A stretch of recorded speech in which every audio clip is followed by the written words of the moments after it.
The honorable student, you are welcome to class again. In this class, capital budgeting is our watchword. And we are starting by asking ourselves what we mean by capital budgeting. Capital budgeting, according to what you are looking at on your screen, is a process a business undertakes to evaluate potential major projects or investment.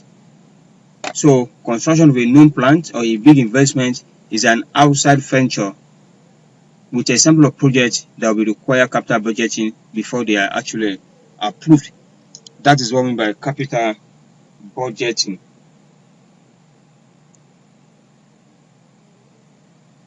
Now, what is our understanding regarding this concept? Ideally, businesses will pursue any or all projects and opportunity that enhance shareholders' values and profit. However, because the amount of capital or money any business has available for new projects is always limited, you never have enough. Because of this limitation on the capital available to the business, management use capital budgeting techniques to determine which project will yield the best return over an applicable period. And the one that added more value to the shareholders' wealth is one the management will select. Although there are numerous capital budgeting methods, we try to look at few of these that company can use in undergoing their businesses.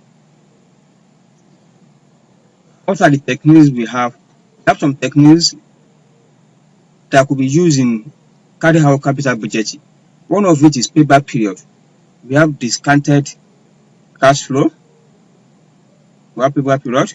We have discounted payback period. We have net present value. We have accounting rate of return. We have internal rate of return. And we have profitability index. These are the different types of techniques we have in carrying out capital budgeting. We pick an example and we run through all these types or techniques in it. Let's go. The example we have on the screen says ABC Incorporation is planning to buy machine A, which will cost 10 million. Please note all this. It equals what? 10 million. The expected life of the machine is 5 years. Is what? Is 5 years. The salvage value of the machine is nothing, which is nil. ABC Incorporation is expected cash flow of $5 million for the first 2 years, 3 million for the next 2 years, and 2 million in 50 year rather. So operating expenses is $1 million for every year. Discounted rate is 10%. Assume there is no tax. And now let's find out the answer by using the different techniques we have. The first one is payback period. You can see, according to the question, there we have 5 periods. 1, 2, 3, 4, 5. That is 5 years.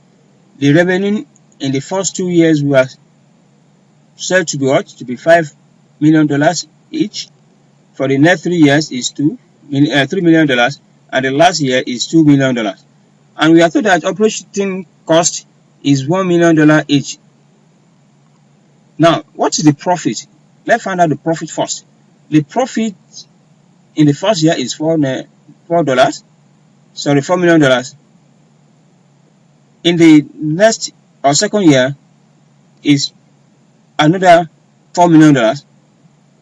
In the third year, it has reduced to $2. That is 1 minus 3 revenue, $1 million or $3 million minus $1 million, which is revenue, giving us $2 million. The same thing we have it throughout. And you know, it is payback period we want to calculate. We need to accumulate this. And the year it falls, or the period it falls, where we can make up the money we spent on the machine is the year the payback period will be. Now, what is the amount required for the business? We have said that the machine will cost $10 million. You remember in the question is what? Is $10 million. Now, if it is $10 million, when will our income give us $10 million? Please, we are not dealing with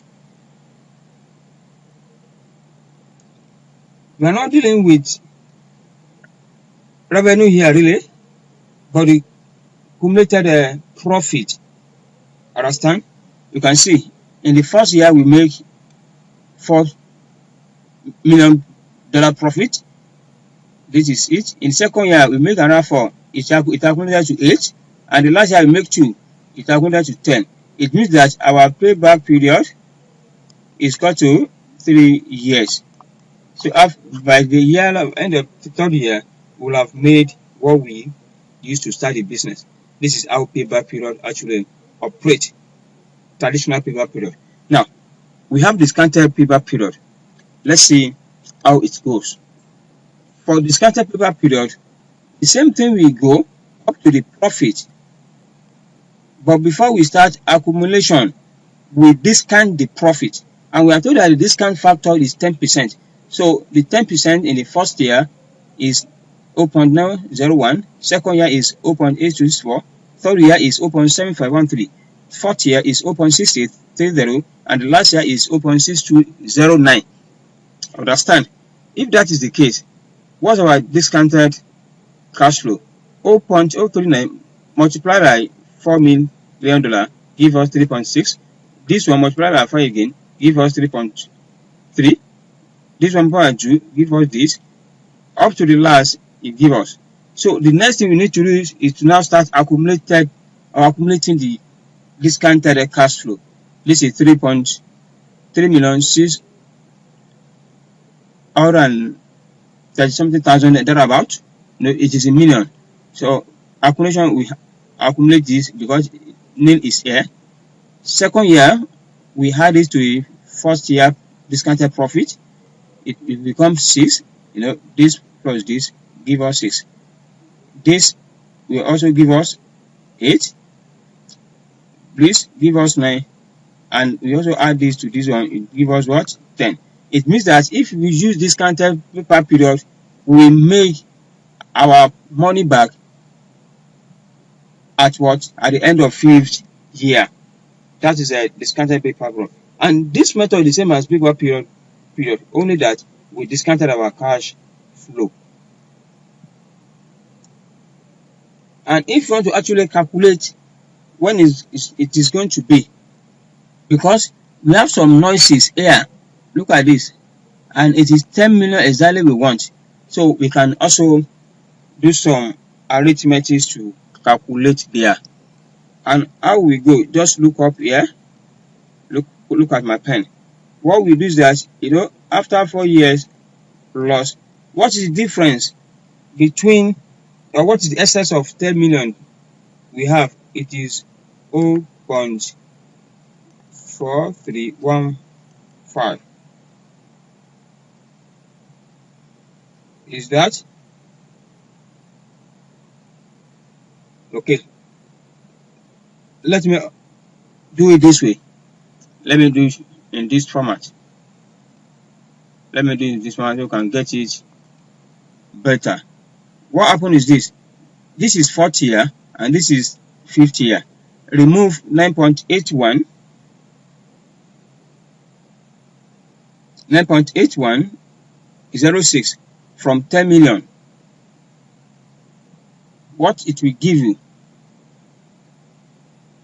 multiply by 52 weeks or multiply by 365 days. It depends on the one you want to use. If you want to use days, use the 365. If you want to use week, use 52 weeks. If you want to use month, use 12. So, we count up to 4.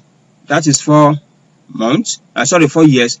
And the balance weeks that will give us before we can make our 10 million will be 10 million minus 9.8106 multiplied by 52 weeks or 365 days or 12 months. It depends on the rate as you want to calculate the period. Is it at daily rate, at monthly rate, or at weekly rate? That is, you want to find out the rest. And if you do it properly,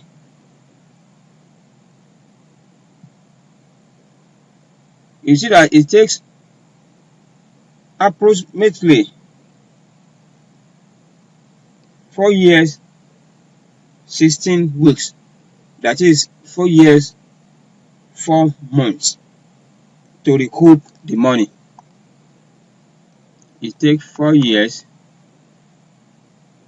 4 months if you use 12, or 4 years 16 weeks if you use weeks, or if it's days you use, it's 4 years 16 weeks times 16 times 7. That's the number of days you will have. That is how it is done. I hope you understood that regarding discounted paper period. The next one is net present value. Let's also see the practicability of this. NPV is one of the most commonly used method for investment appraisal techniques, and it is the sum of the discounted cash flow less the initial investment. So the amount, if it is possible, will be if it is positive, if the balance we have is positive, we will accept the project, and if it's negative, we will reject the project. And in our hypothetical example, our discounted cash flow is 10.4315. So 10 million, 10 point, let me write the model first. Net present value is equal to present value minus cost, or we call it initial outlay. If that is the case, our present value is 10 million 4315 minus 10 million. So it gives us 4315. And let me say $0.4315. So our NPV is positive. The machine or the investment is supposed to be accepted.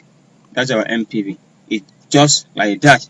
And after the NPV, we have accounting rate of return.